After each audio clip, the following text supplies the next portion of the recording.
NCP ও গণ অধিকার পরিষদ এক হওয়ার আলোচনা চললেও কোনো আনুষ্ঠানিক ঘোষণা আসেনি। গণ অধিকারের সাধারণ সম্পাদক রাশেদ খান বলছেন, দুই দল একীভূত হওয়া অনেকটাই নিশ্চিত, তবে দলের নাম কি হবে বা কে নেতৃত্ব দেবেন তা চূড়ান্ত হয়নি। এদিকে এনসিপির নেত্রী মনিরা শারমিন বলছেন, অন্য কোনো দল তাদের সঙ্গে যুক্ত হতে চাইলে আপত্তি নেই, তবে শীর্ষ নেতৃত্ব বদলের প্রশ্ন অবান্তর।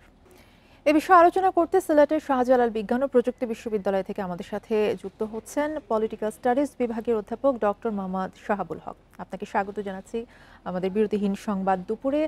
প্রথমেই যে প্রশ্নটা করতে চাই, গণ অধিকার পরিষদ এবং এনসিপি এক হলে জাতীয় রাজনীতিতে আসলে কি ধরনের প্রভাব পড়তে পারে বলে মনে করেন? বান্ডেল থাকলে প্রতি সেনমানিতে টাকা বাঁচবে। বিকাশ সেনমানি বান্ডেল কিনে জিতুন প্রতি লেনদেনে। ধন্যবাদ।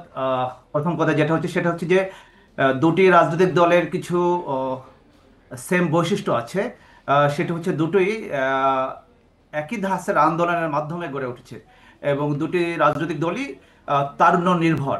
এই বিষয়গুলো আমি দেখি যে দুটো দলের ভিতরে মিল। এই মুহূর্তে তারা যদি, আমরা দেখেছি যে ডাকসু নির্বাচনের পর থেকে এই বিষয়টা আলোচনা হচ্ছে এবং তারা যদি এই মুহূর্তে যদি একীভূত হয় বা একই প্ল্যাটফর্মে বা একই কাতারে এসে দাঁড়ায়, অবশ্যই ভাবে বলা যায় যে এটি একটি শক্তিশালী প্ল্যাটফর্ম হবে এবং যেহেতু একটি তারুণ্য নির্ভর, সাধারণ মানুষেরও একটা আগ্রহ তাদের প্রতি থাকে এবং সামনে যেহেতু নির্বাচনের সময়সীমা ঘনিয়ে আসছে, সেখানে আমরা দেখতে পাবো যে তারা একটি শক্তিশালী ভোট ব্যাংক হিসেবেও প্রতিষ্ঠিত হওয়ার যথেষ্ট সম্ভাবনা তাদের রয়েছে।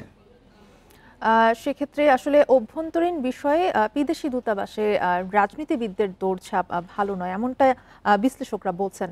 এই নিয়ে আসলে আপনার অভিমত কি? আবার একটু বলবেন দয়া করে। জি, আমার প্রশ্নটা হচ্ছে যে অভ্যন্তরীণ বিষয়ে বিদেশি দূতাবাসের রাজনীতিবিদদের দৌড়ঝাঁপ ভালো নয়, এমনটা বিশ্লেষকেরা বলছেন। আপনার অভিমত কি এই বিষয়ে?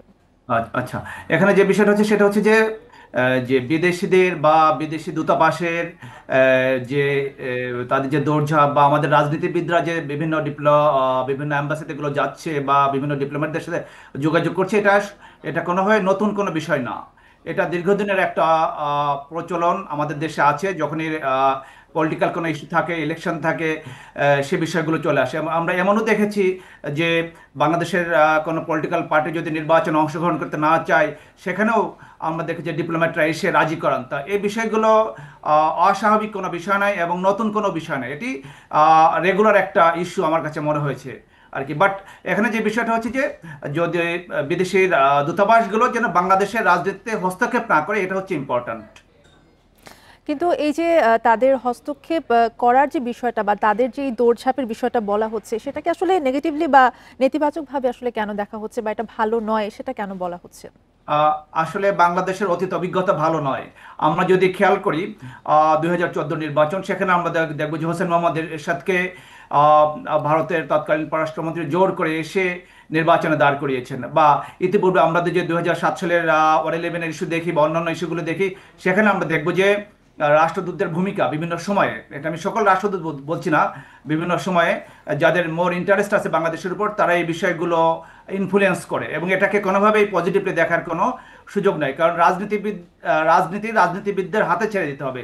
এটা যদি বহিঃশক্তি দ্বারা বা বাইরের কোনো রাষ্ট্র দ্বারা যদি নিয়ন্ত্রিত হয়, সেটা কোনোভাবেই কল্যাণকর হতে পারে না এবং সেটা জনগণের কাছ থেকে জনগণের ভিতর থাকে না, সেটা অন্যদিকে চলে যায়, অন্যদিকে ডাইভার্ট হয়।